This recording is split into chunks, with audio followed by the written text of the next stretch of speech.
കാര്യങ്ങൾ അതിൽ ചിന്തിക്കുന്നു എന്നുള്ളതാണ് കാണാൻ സാധിക്കുന്നത്. സോ അതുകൊണ്ട് ചോദിക്കുകയാണ്, ലീവ് റൂൾ എന്ന് പറയുമ്പോൾ നമുക്ക് ബാധകമാകുന്ന KSR പ്രകാരമുള്ള അവധികളെ കുറിച്ചിട്ടാണ് ഞാൻ സംസാരിക്കാൻ പോകുന്നത്, നമ്മൾ ഡിസ്കസ് ചെയ്യാൻ പോകുന്നത്. സോ ഞാനാണെങ്കിൽ അടുത്ത മാസം 1-ാം തീയതി മുതൽ കുറച്ച് ലീവ് ആവശ്യമായിട്ട് ഉണ്ടായിരുന്നു. എനിക്ക് ലീവ് വേണം. അപ്പൊ ഞാൻ നോക്കിയപ്പോൾ എന്റെ ലീവ് അക്കൗണ്ട് ചെക്ക് ചെയ്തപ്പോ ഏർഡ് ലീവ് ഏകദേശം 234 ഏർഡ് ലീവ് അക്കൗണ്ടിലുണ്ട്. കാരണം കുറെ ആയിട്ട് സറണ്ടർ ചെയ്യാറില്ല, ലീവ് അവൈൽ ചെയ്യാറില്ല. 234 ലീവ് ഉണ്ട്. HPL 174 HPL എന്റെ അക്കൗണ്ടിലുണ്ട്, ഹാഫ് പേ ലീവും അക്കൗണ്ടിലുണ്ട്. അപ്പൊ ഞാൻ എന്റെ ഓഫീസർക്ക് കഴിഞ്ഞ ദിവസം ഒരു സബ്മിഷൻ കൊടുക്കുകയുണ്ടായി, അപ്ലിക്കേഷൻ കൊടുക്കുകയുണ്ടായി. അടുത്ത മാസം 1-ാം തീയതി തൊട്ടിട്ട് ഞാൻ ഏർഡ് ലീവ് എടുക്കാൻ ഉദ്ദേശിക്കുകയാണ്. ആവശ്യമായതുകൊണ്ട് ഞാൻ ഏർഡ് ലീവ് എടുക്കാമെന്ന് തീരുമാനിച്ചു. അപ്ലിക്കേഷൻ കൊടുത്തു. വെറുതെ വേസ്റ്റ് ആക്കണ്ടെന്ന് വിചാരിച്ചിട്ട് ഞാൻ എന്ത് ചെയ്തു, 234 ദിവസത്തേക്കും അപ്ലിക്കേഷൻ കൊടുത്തു. 234 days 234 ദിവസത്തേക്ക് ഏർഡ് ലീവ് എടുക്കാനാണ് ഞാൻ അപ്ലിക്കേഷൻ കൊടുത്തത്. പക്ഷേ അത് റിജക്ട് ചെയ്യപ്പെട്ടു. The same was rejected. Whether the action of my officer is regular or irregular, whether that is regular or irregular, എന്റെ ആ ഓഫീസറുടെ നടപടി whether it is regular or irregular, regular എന്നല്ല, whether it is regular or irregular, regular കാരണം നിങ്ങൾക്കല്ലല്ലോ, എന്റെ leave അല്ലേ, അതുകൊണ്ട് നിങ്ങൾക്ക് വലിയ നഷ്ടമൊന്നും വരാനില്ല. അതുകൊണ്ട് നിങ്ങൾ അത് റെഗുലർ എന്ന് പറയും. കാരണം ഞാൻ നിങ്ങൾക്ക് അബദ്ധവശാൽ പേ ഫിക്സേഷൻ ഇങ്ങനെയായിട്ടെന്ന് പറഞ്ഞു തന്നതിന്റെ സോ അതല്ല, ദാറ്റ് ഈസ് റെഗുലർ. അത് റെഗുലർ കാരണം ഏർഡ് ലീവിന്റെ ഭാഗത്ത് പറയുന്നുണ്ട് അത്രയും ദിവസമൊന്നും ഏർഡ് ലീവ് അപ്ലൈ ചെയ്യാൻ പറ്റൂല, പരമാവധി അറ്റസ്റ്റ് 180 days മാത്രമേ പറ്റുള്ളൂ. അതുകൊണ്ട് തന്നെ അഗൈൻസ്റ്റ് ദ റൂൾ ആണ്. 234 ദിവസത്തേക്കൊക്കെ ലീവ് അപ്ലിക്കേഷൻ കൊടുക്കാന്ന് പറഞ്ഞാൽ that is against the rule. അപ്പൊ അതുകൊണ്ട് തന്നെ കണ്ണും പൂട്ടി അത് റിജക്ട് ചെയ്യാം. So that is regular. എനിക്കറിയാം 180 ദിവസമേ കിട്ടുള്ളൂ എന്ന് അറിയാനിട്ടല്ല, വെറുതെ എറിഞ്ഞിട്ടതാ. അഥവാ ബിരിയാണി കിട്ടിയാലോ എന്ന് വിചാരിച്ചിട്ട് വെറുതെ എറിഞ്ഞിട്ട് നോക്കിയതാ. അപ്പൊ എന്തായാലും കിട്ടില്ല. ശരി, ഞാന് വീണ്ടും ഒരു അപ്ലിക്കേഷൻ കൊടുക്കുകയുണ്ടായി. 179 ഇത്തവണ കൊടുത്തത് ഫ്രഷ് അപ്ലിക്കേഷൻ കൊടുത്തു. 179 ദിവസത്തേക്കാണ് അപ്ലിക്കേഷൻ കൊടുത്തത്. എന്റെ അക്കൗണ്ടിൽ 234 ഏർഡ് ലീവ് ഉണ്ട് കേട്ടോ. 234 ഏർഡ് ലീവ് ഉള്ളതിൽ 179 ദിവസത്തേക്ക് അപ്ലിക്കേഷൻ കൊടുത്തു. The result was same. Rejected. Whether that is regular or irregular, ഇപ്പൊ എന്റെ ഓഫീസറുടെ നടപടി ശരിയാണോ തെറ്റാണോ? ശരിയാണ്. മെഡിക്കൽ സർട്ടിഫിക്കറ്റ് ഇല്ല. Whether it is regular or irregular, regular. നേരത്തെ ഭയങ്കര ആവേശമായിരുന്നല്ലോ, ഇപ്പൊ എന്ത് പറ്റി പറയൂ. Whether it is regular or irregular, regular. Regular. Medical certificate വെക്കാത്തതുകൊണ്ട് ഹലോ, രണ്ടുത്തരേ ഉള്ളൂ. either regular or irregular, whether it is regular or irregular. Start action cut. Sreenivasan പറഞ്ഞില്ലേ, ഇതിൽ എന്താണ് കൺഫ്യൂഷൻ ചോദിച്ചില്ലേ, അതുപോലെയാണ്. whether it is regular or irregular, പറയൂ. regular അല്ല അല്ലെന്നാണ് പറഞ്ഞത്. മാഡം എന്റെ കൂടെ നിൽക്കാനാണ്, എന്റെ ഇതാണ് ശരി എന്നാണ് പറഞ്ഞത് അല്ലേ? ലാലട്ട പറഞ്ഞ പോലെ മാഡത്തിന്റെ മനസ്സ്, നിങ്ങൾ വലിയ മനസ്സിന്റെ ഉടമയാണ്. പക്ഷേ ആക്ഷൻ ഈസ് റെഗുലർ. എന്റെ ഓഫീസിന്റെ നടപടി ദാറ്റ് ഈസ് റെഗുലർ. 179 ദിവസത്തേക്ക് അപ്ലിക്കേഷൻ കൊടുത്തു, റിജക്ട് ചെയ്തു. That is regular. ഞാന് വീണ്ടും ഒരു അപ്ലിക്കേഷൻ കൊടുത്തു. 120 ദിവസത്തേക്കാണ് കൊടുത്തത്. 120 days. It was rejected. കണ്ണ് തള്ളി പറയാം, തല്ലണ്ടേ ഓഫീസറെ എന്നാ പറയുന്നത് അല്ലേ? Whether that is regular or irregular, that is also regular. ഞാൻ 90 ദിവസത്തേക്ക് അപ്ലിക്കേഷൻ കൊടുത്തു. 90 ദിവസത്തേക്ക് അപ്ലിക്കേഷൻ കൊടുത്തു. It was rejected. അപ്പോ ഞാൻ എന്റെ ഓഫീസറെ ചെന്ന് കണ്ട് സംസാരിക്കുകയുണ്ടായി. ഞാൻ പറഞ്ഞു, എന്തോന്ന് മാഡം കാണിക്കുന്നത്, എനിക്ക് അത്യാവശ്യമായതുകൊണ്ടല്ലേ ഞാൻ അത്രയും ലീവ് അപ്ലൈ ചെയ്തത്, എപ്പോഴും എന്ത് ഇത് റിജക്ട് ചെയ്യാൻ ചോദിച്ചു. അപ്പൊ എന്റെ മാഡം പറഞ്ഞു, അതെന്താണെന്നറിയോ ജയേഷേ, ഇപ്പോ ഈ സമയത്ത് ഇത്ര എണ്ണം തരാൻ ഇന്ന കാരണങ്ങളാൽ പറ്റൂല, അതുകൊണ്ടാണ് ഞാൻ റിജക്ട് ചെയ്തത്. പിന്നീട് വേണമെങ്കിൽ തരാം, ഇപ്പൊ അത്രയും തരാൻ പറ്റില്ല, അതുകൊണ്ടാണ് റിജക്ട് ചെയ്തത്. ഞാൻ ശരി എന്ന് പറഞ്ഞ് ഞാൻ ഇറങ്ങി. അവിടെ എന്റെ സുഹൃത്ത് നിൽക്കുന്നുണ്ടായിരുന്നു. ഞാൻ എന്റെ സുഹൃത്തിനോട് പറഞ്ഞു, എന്റെ അക്കൗണ്ടിൽ കിടക്കുന്ന, എന്റെ ഏർഡ് ലീവ് അക്കൗണ്ടിൽ കിടക്കുന്ന 234 എന്റെ ലീവില് 90 എണ്ണം ചോദിച്ചിട്ട് അവരെനിക്ക് തന്നില്ല എന്ന്. അതുകൊണ്ടാണ് ലീവ് തുടങ്ങുന്നിട്ട് എഴുതി വെച്ചിരിക്കുന്നത്. എന്താ പറഞ്ഞിരിക്കുന്നത്? Leave is not a matter of right. അങ്ങനെ നമ്മൾ പറയാ എന്റെ അക്കൗണ്ടിൽ കിടക്കുന്ന എന്റെ ഏർഡ് ലീവിൽ നിന്നും ഇത്രണ്ണം ചോദിച്ചിട്ട് എനിക്ക് അവർ തന്നില്ല, അങ്ങനെയല്ലേ നമ്മൾ പറയുന്നത്. അപ്പൊ അതുകൊണ്ടാണ് അതിലേക്ക് കാലെടുത്ത് വെക്കുമ്പോഴേ അവിടെ എഴുതി വെച്ചിട്ടുണ്ട് ലീവ് ഉണ്ട് എന്നുള്ളത് കൊണ്ട് മാത്രം, അക്കൗണ്ടിൽ ലീവ് ഉണ്ട് എന്നുള്ളത് കൊണ്ട് മാത്രം നമുക്കതൊരു അവകാശമായിട്ട് ഉന്നയിക്കാൻ പറ്റില്ല. Leave is not a matter of right. അതൊരു അവകാശമായിട്ട് ഉന്നയിക്കാൻ പറ്റാത്ത ഒരു ഐറ്റമാണ്. പിന്നെന്താ അത് അവകാശം എന്ന് പറഞ്ഞില്ലേ, പോയി എല്ലാവരും ഇരിക്കുക, പോയി മൂന്ന് മൊത്തം പോയി അല്ലെ. സോ അതൊരു അവകാശമായിട്ട് ഉന്നയിക്കാൻ പറ്റില്ല എന്ന് പറഞ്ഞാൽ ഉടനെ പറയാം അത് ഔദാര്യമാണ്. അല്ല, അതുമല്ല, ഔദാര്യമല്ല. അവകാശം എന്ന് പറഞ്ഞതുകൊണ്ട് മാത്രം ഔദാര്യം എന്ന് പറയാൻ പറ്റില്ല. കാരണം ഉപയോഗിച്ചിരിക്കുന്ന വാക്ക് that is the discretion of the sanctioning authority എന്നാണ്.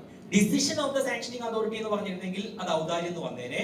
ബട്ട് ഔദാര്യമല്ല, ഡിസ്ക്രിഷൻ എന്നാണ്. എന്താണ് ഡിസ്ക്രിഷൻ? വിവേചന അധികാരമാണ്. എന്ന് പറഞ്ഞാല് ഓരോ തവണ അപ്ലിക്കേഷൻ വരുന്ന സമയത്തും ഓഫീസർ വളരെ കൃത്യമായി പരിശോധിക്കണം. ഒരു ജീവനക്കാരന് അനുവദിക്കാവുന്ന അവധിയാണെങ്കിൽ അയാളുടെ ക്രെഡിറ്റിലെ അതിന്റെ എത്ര എണ്ണമാണോ ഉള്ളത് അത് അയാൾക്ക് അനുവദിക്കാവുന്നതാണെങ്കിൽ അത് അനുവദിക്കണം. അങ്ങനെ അനുവദിക്കാനും, എന്നാൽ ഇത്തരത്തിലുള്ള ലീവ് ഇത്ര എണ്ണം ഈ സന്ദർഭത്തിൽ അനുവദിക്കുന്നത് ഓഫീസിന്റെ പ്രവർത്തനത്തെ ഏതെങ്കിലും തരത്തിൽ താറുമാറാക്കുമെന്ന ബോധ്യമുണ്ടെങ്കിൽ നിരാകരിക്കാനുമുള്ള അധികാരത്തെയാണ് ഡിസ്ക്രിഷൻ എന്ന് പറയുന്നത്. അതുകൊണ്ട് എപ്പോഴും ലീവ് വരുന്ന ഉടനെ തന്നെ കണ്ണും പൂട്ടി റിജക്റ്റഡ് അല്ലെങ്കിൽ ഗ്രാൻഡഡ് ഈ ഒരു ആക്ഷൻ അല്ല എടുക്കേണ്ടത്. സോ എല്ലാ തലങ്ങളും പരിശോധിച്ചിട്ട് മാത്രമേ അതിൽ ഫൈനൽ ഡിസിഷൻ എടുക്കാൻ പറ്റുള്ളൂ. അനുവദിക്കാവുന്നതാണെങ്കിൽ അനുവദിക്കണം, ഇല്ലെങ്കിൽ നിരാകരിക്കണം. So leave is not a matter of right, that is the discretion of the sanctioning authority. Okay,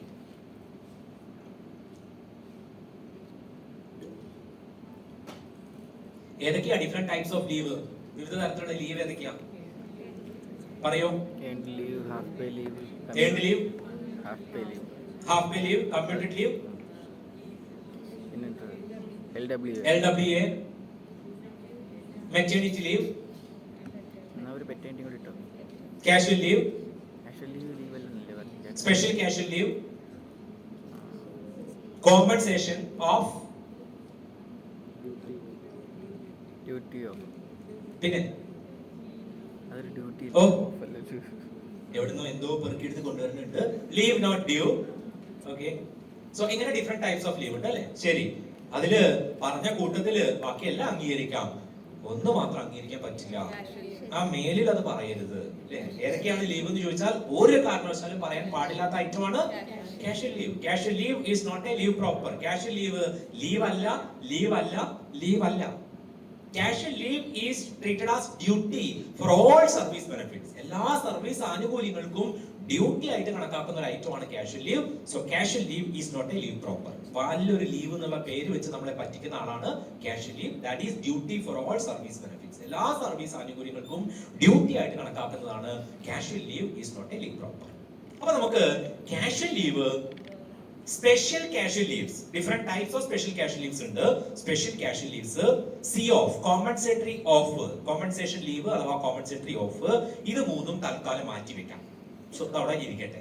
ഏതൊക്കെയായിരുന്നു? Casual leave, special casual leave, C off, ഇത് മൂന്നും മാറ്റി വെച്ചു. ബാക്കിയുള്ള ലീവുകള്, ബാക്കി സംസ്ഥാന സർക്കാർ സർവീസിൽ അല്ലെങ്കിൽ നമുക്ക് ബാധകമാകുന്ന ലീവുകള് 10 എണ്ണമാണ് പ്രധാനമായിട്ടുള്ളത്. സോ 10 ലീവുകളാണ് പിന്നീട് നമുക്ക് ബാധകമാവുന്ന വളരെ പ്രധാനപ്പെട്ട ലീവുകൾ. ഇപ്പൊ നോട്ട് ചെയ്യണമെന്നില്ല, നമുക്ക് അതിന്റെ കുറച്ചും കൂടി സിമ്പിൾ ആയിട്ട് നമുക്ക് കിട്ടും.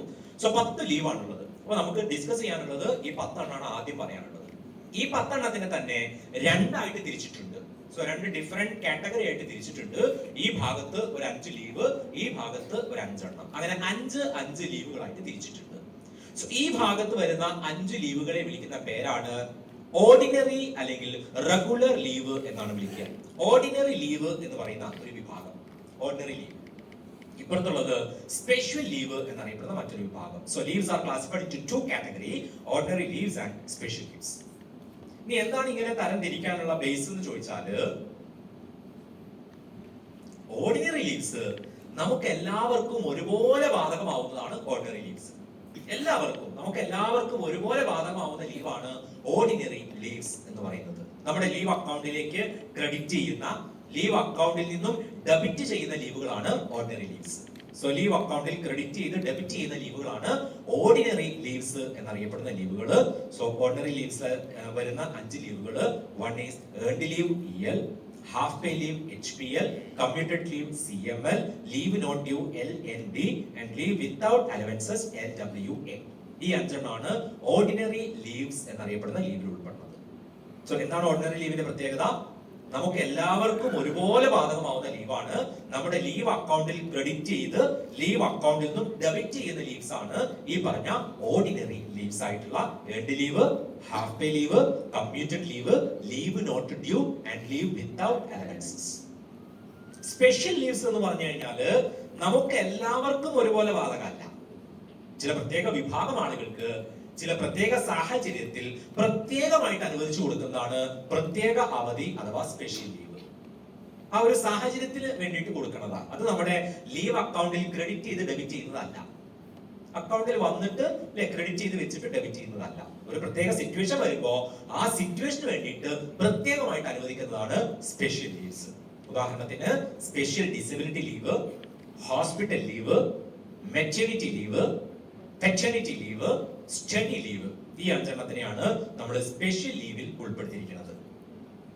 ഓക്കെ, സോ അഞ്ച് ലീവുകളാണ്. സോ ഓർഡിനറി ലീവിലുള്ള അഞ്ചെണ്ണമാണ് earned leave, half pay leave, committed leave, leave not due, leave without allowances.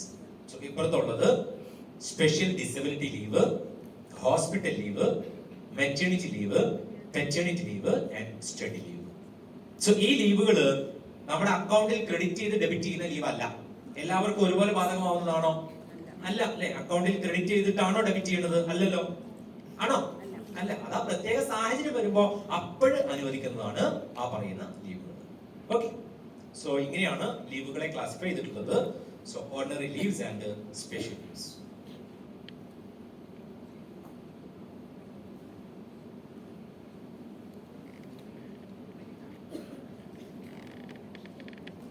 So ഇനി ഇതില് വൺ ബൈ വൺ ആയിട്ട് നമുക്ക് ഓരോന്നെടുത്ത് പരിശോധിക്കാം. സോ ആദ്യത്തെ ലീവിന്റെ പ്രത്യേകത, ഏർഡ് ലീവിന്റെ പ്രത്യേകത. ഇതാണ് നമ്മളിപ്പോ പറഞ്ഞത്. 10 ടൈപ്പ് ഓഫ് ലീവ് ആണുള്ളത്. സോ അത് ഏതൊക്കെയാണ് എന്ന് നമ്മളിവിടെ പറയണ്ടായി. Earned leave, half pay leave, committed leave, leave not due, leave without allowances, special disability leave, hospital leave, maternity leave, paternity leave and study leave. Okay, so ഇതിൽ ഓരോന്നായിട്ട് പറയാം. So first one, earned leave. പറയോ എന്തൊക്കെയാ പ്രത്യേകത ഏർഡ് leave?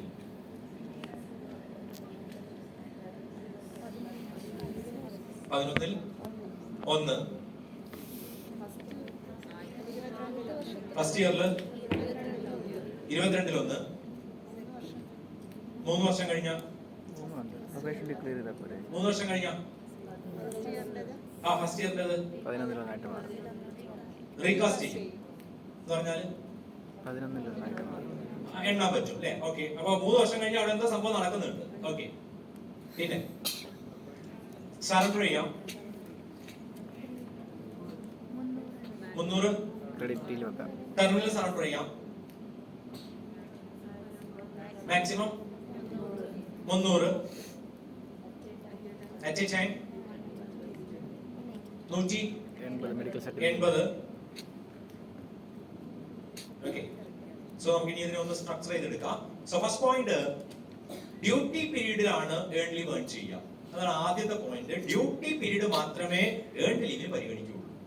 നമ്മൾ ഏതെങ്കിലും type leave എടുക്കുകയോ അല്ലെങ്കിൽ ഡയസ്നോൺ പീരീഡോ അങ്ങനെയുള്ള പീരീഡ് ഒന്നും തന്നെ ഏർഡ് ലീവ് ഏൺ ചെയ്യുന്നതിന് പരിഗണിക്കില്ല. ഡ്യൂട്ടി പീരീഡ് മാത്രമേ ഏർഡ് ലീവിന് പരിഗണിക്കുകയുള്ളൂ. That's the first point. പിന്നെ എങ്ങനെയാണ് ഏൺ ചെയ്യുക എന്ന് ചോദിച്ചാല്, സർവീസിൽ ഫസ്റ്റ് ഇയറിൽ first year of the service ആദ്യത്തെ വർഷത്തില് അറ്റ് ദ റേറ്റ് ഓഫ് 1/22 22 ദിവസത്തെ ഡ്യൂട്ടിക്ക് 1 എന്നുള്ള നിരക്കിലാണ് ഏർഡ് ലീവ് ഏൺ ചെയ്യുക. സോ 22 ദിവസം പൂർത്തിയാക്കിയാൽ ഒരു ഏർഡ് ലീവ് നമ്മുടെ അക്കൗണ്ടിൽ ക്രെഡിറ്റ് ആവും. First year of service. Second year onwards at the rate of 1/11 അല്ലെ? 11 ദിവസത്തെ ഡ്യൂട്ടി പൂർത്തിയാക്കി കഴിഞ്ഞാൽ ഒരു ഏർഡ് ലീവ് അക്കൗണ്ടിൽ വരും. So first year at the rate of 1/22, second year onwards at the rate of 1/11. ഒരാൾ സർവീസിൽ 3 വർഷം പൂർത്തിയാക്കി കഴിഞ്ഞാൽ പിന്നെ ഈ കൺഫ്യൂഷൻ ഇല്ല. 1/22, 1/11 എന്നുള്ള കൺഫ്യൂഷൻ ഇല്ല. 3 വർഷം പൂർത്തിയാക്കി കഴിഞ്ഞാൽ തുടക്കം മുതൽ തന്നെ 1/11 എന്ന് പറഞ്ഞിട്ട് എണ്ണി എടുക്കാൻ പറ്റും. അതിനെ പറയുന്ന പേരാണ് റീകാസ്റ്റിംഗ് ഓഫ് ഏർഡ് ലീവ്. സോ 1/22 എന്നുള്ളത് പിന്നെ കാൽക്കുലേഷൻ ഇല്ല. തുടക്കം മുതൽ തന്നെ 1/11 എന്നുള്ള രീതിയിൽ എണ്ണി വരുന്നതിനെ പറയുന്ന പേരാണ് റീകാസ്റ്റിംഗ് ഓഫ് ഏർഡ് ലീവ്. അത് അത് 3 വർഷം പൂർത്തിയാക്കിയാലാണ് സംഭവിക്കുക. നോൺ വെക്കേഷൻ സ്റ്റാഫിന്റെ ഏൺ ലീവ് കാൽക്കുലേഷൻ ആണ് ഇപ്പൊ പറഞ്ഞത്. അതേസമയം വെക്കേഷൻ സ്റ്റാഫ് ആണെങ്കിൽ അവർക്ക് ഏൺ ലീവ് കാൽക്കുലേറ്റ് ചെയ്യുന്നത് വേറെ രീതിയിലാണ്. വെക്കേഷൻ സ്റ്റാഫിന് അവരുടെ സർവീസിൽ ആദ്യത്തെ വർഷം there is no earned leave. So first year of service earned leave ഇല്ല. വെക്കേഷൻ സ്റ്റാഫ് ഫസ്റ്റ് ഇയറിൽ no earned leave. Second year onwards അവരുടെ ഏൺ ലീവ് കാൽക്കുലേറ്റ് ചെയ്യുന്നത് ഇക്വേഷൻ ഉപയോഗിച്ചിട്ടാണ്. That is n/v into 30. n/v into 30 എന്ന് പറയുന്ന equation പ്രകാരമാണ് vacation സ്റ്റാഫിന്റെ earn leave calculate ചെയ്യുക. എന്ന് പറഞ്ഞാൽ n എന്ന് പറഞ്ഞാൽ number of duty taken, v എന്ന് പറഞ്ഞാൽ number of vacation days. Vacation കാലയളവിൽ എത്ര ദിവസം ഡ്യൂട്ടി ചെയ്തു എന്നതിനെ അടിസ്ഥാനപ്പെടുത്തിയിട്ടാണ് അവരുടെ ഏൺ ലീവ് കാൽക്കുലേഷൻ. എന്നാൽ ഏപ്രിൽ മെയ് മാസം വെക്കേഷൻ ആണെങ്കിൽ ആ വെക്കേഷൻ പീരീഡിൽ അവർ എന്തെങ്കിലും ഡ്യൂട്ടി അസൈൻ ചെയ്ത് കൊടുത്തിട്ടുണ്ടെങ്കിൽ ആ ഡ്യൂട്ടി എടുത്തതിന് മാത്രമേ അവർക്ക് എന്ത് ലഭിക്കുകയുള്ളൂ, ഏൺ ലീവ് ലഭിക്കുകയുള്ളൂ. അല്ലാതെ 1/22 1/11 എന്നുള്ള കാൽക്കുലേഷൻ ഒന്നുമില്ല. പിന്നെയുള്ള പ്രത്യേകത എന്താ? നിങ്ങൾ സൂചിപ്പിച്ചതുപോലെ സർക്കാരിന്റെ സമയാസമയങ്ങളുടെ നിർദ്ദേശങ്ങൾക്ക് വിധേയമായിട്ട് വിറ്റ് കാശാക്കാം എന്നുള്ളതാണ് അതിന്റെ ഏറ്റവും പ്രധാനപ്പെട്ട പ്രത്യേകത. സറണ്ടർ ഫെസിലിറ്റി ഉണ്ട്. ഒരു സാമ്പത്തിക വർഷത്തിൽ ഒരു തവണ സറണ്ടർ ചെയ്യാം. രണ്ടൊരു പ്രത്യേകതയുണ്ട്. ഒരു സാമ്പത്തിക വർഷത്തിൽ ഒറ്റ തവണ മാത്രമേ സറണ്ടർ ചെയ്യാനുള്ള അവസരം ലഭിക്കൂ. അങ്ങനെ ചെയ്യാവുന്നതിന്റെ പരമാവധി 30 എണ്ണമാണ്. സോ 30 എണ്ണം നമുക്ക് സറണ്ടർ ചെയ്യാം. ഒരു സാമ്പത്തിക വർഷം ഒരു തവണ പരമാവധി 30 എണ്ണം സറണ്ടർ ചെയ്യാം. അക്കൗണ്ടിൽ സൂക്ഷിച്ചു വെക്കാവുന്ന ഇയലിന്റെ പരമാവധി എണ്ണം എന്ന് പറയുന്നത് 300 ആണ്. അക്കൗണ്ടിൽ സ്വരൂപിച്ചു വെക്കാവുന്ന അക്യുമുലേറ്റ് ചെയ്യാവുന്ന മാക്സിമം ഏൺ ലീവിന്റെ എണ്ണം എന്ന് പറയുന്നത് 300 ആണ്. എന്ന് പറഞ്ഞാൽ ഓരോ 11 ദിവസം കഴിയുമ്പോഴും വന്നുകൊണ്ടിരിക്കുകയാണ് അല്ലെ. ഓരോ 11 ദിവസം കഴിയുമ്പോഴും നമ്മുടെ അക്കൗണ്ടിലേക്ക് ഏൺ ലീവ് ഇങ്ങനെ കയറി വന്നുകൊണ്ടിരിക്കുകയാണ്.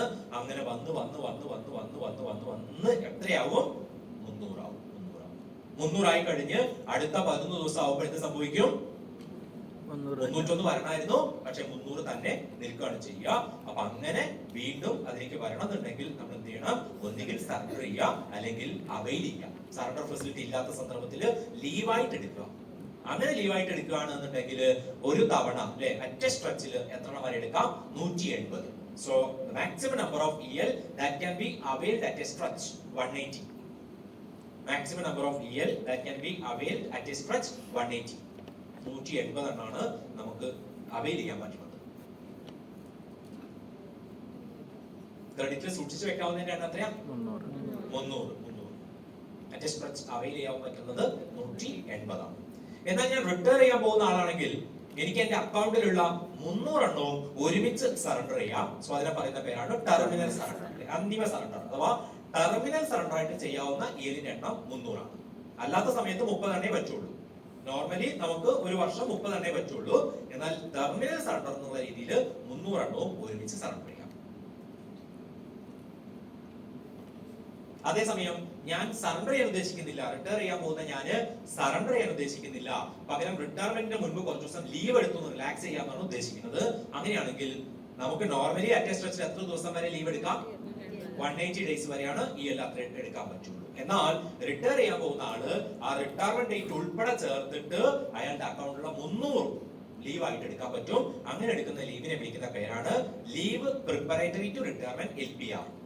LPR ആയിട്ട് എടുക്കാവുന്ന പരമാവധി എണ്ണം ഇയലിന്റെ പരമാവധി എണ്ണം 300 ആണ്. LPR ആയിട്ട് എടുക്കാവുന്ന ഇയലിന്റെ എണ്ണം പരമാവധി 300 ആണ്. പറഞ്ഞാൽ അയാളുടെ റിട്ടയർമെന്റ് ഡേറ്റ് ഉൾപ്പെടെ ചേർത്തുകൊണ്ടാണ് അയാൾ ലീവിൽ പോണത്. പിന്നെ ലീവ് കഴിഞ്ഞ് തിരിച്ചു വന്ന് റിട്ടയർ ചെയ്യുന്ന പരിപാടി ഇല്ല. അയാൾ അങ്ങനെ തന്നെ പോയിട്ട് റിട്ടയർ ചെയ്യുക എന്നുള്ളതാണ്. അതിനാണ് LPR. അങ്ങനെയാണെങ്കിലേ അത് LPR ആവുള്ളൂ. അല്ലാതെ പോയി വീണ്ടും വന്നിട്ടാണെങ്കിൽ അത് LPR എന്ന് വിളിക്കാൻ പറ്റില്ല. ഓക്കെ, സോ നമ്മൾ പറഞ്ഞ നമ്പേഴ്സ് ഒന്നുകൂടി നോക്കൂ. ഒരു സാമ്പത്തിക വർഷത്തിൽ ഒരു തവണ സറണ്ടർ ചെയ്യാം, പരമാവധി 30 എണ്ണം. അക്കൗണ്ടിൽ സൂക്ഷിച്ചു വെക്കാവുന്നതിന്റെ എണ്ണം പരമാവധി 300 എണ്ണം. അറ്റ് എ ടൈം എടുക്കാവുന്ന ഇയലിന്റെ എണ്ണം 180. റിട്ടയർ ചെയ്യാൻ പോകുന്ന ആളാണെങ്കിൽ അയാൾക്ക് സറണ്ടർ ചെയ്യാവുന്നതിന്റെ പരമാവധി എണ്ണം 300. ആ സറണ്ടറിനെ വിളിക്കുന്ന പേര് ടെർമിനൽ സറണ്ടർ.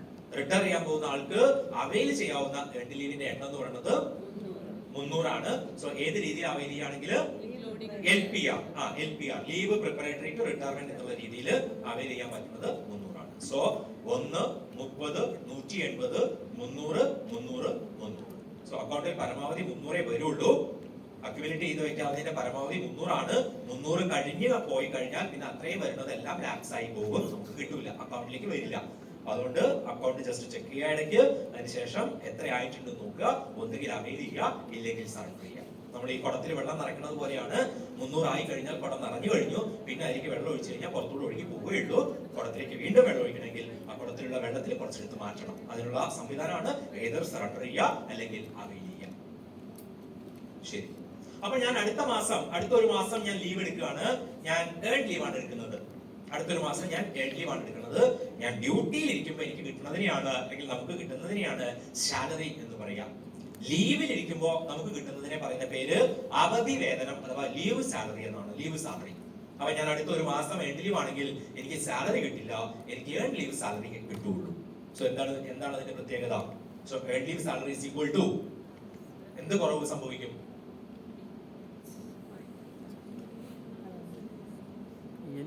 എന്ത് കുറവ് സംഭവിക്കും? നമ്മൾ നോർമലി പേയും ഡി എയും ആണ് മെയിൻ ആയിട്ടുള്ള കമ്പോണന്റ് പറയാം. സോ പേയിലോ ഡി എയിലോ ഒരു തരത്തിലുള്ള കുറവ് സംഭവിക്കില്ല. So earn leave salary is equal to full salary. So leave അക്കൗണ്ടിൽ നിന്നും അത്രയും ലീവ് കുറയുന്നേ ഉള്ളൂ, സാലറിയിൽ ഒരു രൂപയും കുറവ് സംഭവിക്കുന്നില്ല. EL salary is equal to full salary or duty salary. പിന്നെ കുറച്ച് കാലയളവ് പറയുന്നുണ്ട്, അത് കഴിഞ്ഞാൽ ചില സ്പെഷ്യൽ അലവൻസസിന് ഉണ്ടെങ്കിൽ അത് കുറയും, അത് നമുക്ക് പിന്നീട് നോക്കാം. ഓക്കെ, ഇവിടെ ജസ്റ്റ് സിമ്പിൾ ആയിട്ട് ഓർത്ത് വെക്കുന്നത് എന്താണ്? Earn leave salary is equal to full salary. Okay, so that's all earn leave. So അത്രയാണ് അതിൽ പറയാനുള്ളത്.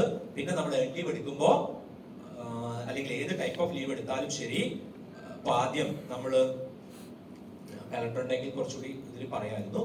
സോ ലീവിന് തൊട്ട് മുൻപ് അവധി ദിവസങ്ങൾ വരികയാണെങ്കിൽ, ലീവിന് തൊട്ട് മുൻപ് അവധി ദിവസങ്ങൾ വരികയാണെങ്കിൽ അത് ലീവായിട്ട് മാറാതിരിക്കാൻ വേണ്ടിയിട്ടുള്ള സംവിധാനമാണ് പ്രിഫിക്സ്. അത് നമ്മൾ പ്രിഫിക്സ് ചെയ്യും. പ്രിഫിക്സ് ചെയ്യുമ്പോൾ അവധി ദിവസം ഡ്യൂട്ടി എന്ന രീതിയിൽ കണക്കാക്കും. അത് കഴിഞ്ഞിട്ട് ലീവ് സ്റ്റാർട്ട് ചെയ്യും. ആ ലീവിന് ശേഷം അവധി ദിവസങ്ങൾ വരികയാണെങ്കിൽ അതും ലീവ് ആവാതിരിക്കണം എന്നുണ്ടെങ്കിൽ നമ്മൾ എന്ത് ചെയ്യും? സഫിക്സ് ചെയ്യും. So prefix and suffix option. ലീവിന് മുൻപോ ലീവിന് ശേഷമോ വരുന്ന അവധി ദിവസങ്ങളെ ലീവായി മാറാതിരിക്കാൻ വേണ്ടിയിട്ടുള്ള സംവിധാനമാണ് പ്രിഫിക്സ് ഓർ സഫിക്സ് എന്ന് പറയുന്നത്. അതേസമയം ലീവിനിടയിൽ അവധി ദിവസങ്ങൾ വരികയാണെങ്കിൽ അത് ഉൾപ്പെടെ എന്തായിട്ട് മാറും? ലീവായിട്ട് മാറുകയും ചെയ്യും. ലീവായിട്ട് മാറുകയും ചെയ്യും. Okay, that's all earn leave. So earn ലീവിനെ കുറിച്ചിട്ടുള്ളത് അവിടെ കഴിയുകയാണ്. സോ നമുക്ക് ചായക്ക് ശേഷം ഹാഫ് ഡേ.